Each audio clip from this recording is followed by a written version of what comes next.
In ZW3D 2021, two new types of datum are available: axis and coordinate system. They are very helpful to improve productivity in daily work. The data axis is a construction line. It can be created from a geometry, a cylindrical face, a default axis, 2 points, or intersected faces. Datum axis can act as the rotation center of a model or as a concentric member. It's especially useful when the axis is not in line with any default coordinate indicator.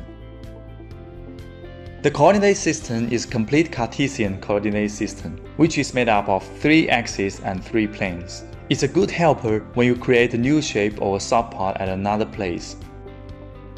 Besides, the new datum axis and coordinate system are very useful when you work on the layout of the assembly. They will make it a much easier job to locate the components.